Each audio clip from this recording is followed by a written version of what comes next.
magkano nga ba ang magpa white gold plating ng isang alahas? So yun ang ating pag-usapan ngayon mga boss.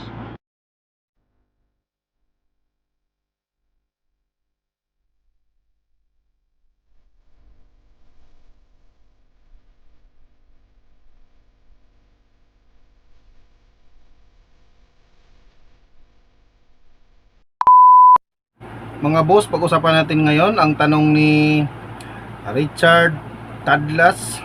Sabi niya, boss, magkano pa plating ng kwintas white gold?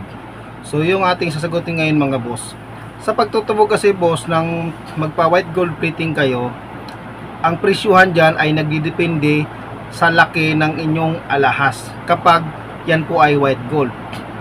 Kaya ang masasabi ko sa inyo, kung kayo ay magpa white gold plating ng inyong alahas, piliin nyo yung mga gumagawa yung by piece yung kanilang singilan. Bakit ko nasabi? Kasi meron ngang iba na naniningil sila ng per gram. Per gram po ang sisingilan nila kapag white gold. Yung iba naman po kasi per piece. Halimbawa, bigyan ko na kayo ng sample pero hindi talaga ito ang eksaktong singilan ng pagtutubog o sa pagpatubog ninyo ng white gold plating.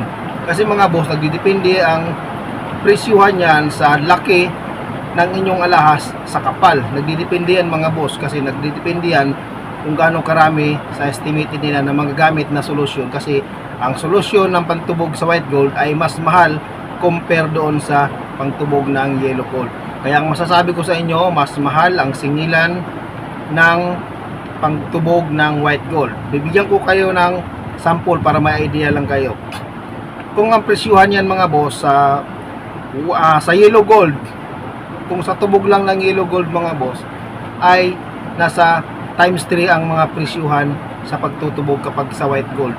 Halimbawa lang 200, so i-times 3 mo yung 200, yun ang magiging singilan sa mga tubog sa white gold, kasi nga mas mahal ang solusyon sa pagtubog ng white gold. Pero ang sinasabi ko, hindi yan ang eksaktong singilan ng pagtutubog o presyuhan sa tubog ng white gold, kasi nagdidepende yan sa mga jewelry store na nagtutubog, kasi yung iba nga tinitimbang nila at nagdidepende sila kung ilang gramo. Halimbawa kung magkano per gram singil nila, siyempre ita-times nila doon sa kung ilang gramo yung alahas na ipapatubog ninyo sa white gold. At yung iba naman ay per piece lang. Halimbawa parang sasabi na mata-mata lang, kumbaga sa tansyahan. Halimbawa sing-sing, na ganito ang singilan na sa sing-sing kapag white gold. Pero yung iba kasi tinitimbang. Kaya ang gawin ninyo is magtanong muna kayo kung paano ang proseso sa pagtutubog ng white gold. Yun ba ay per piece or per gram?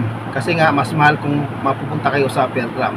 So yun ang mga boss, sana nasagot ko ang tanong ni Boss Richard Tadlas. Maraming salamat boss sa inyong panonood.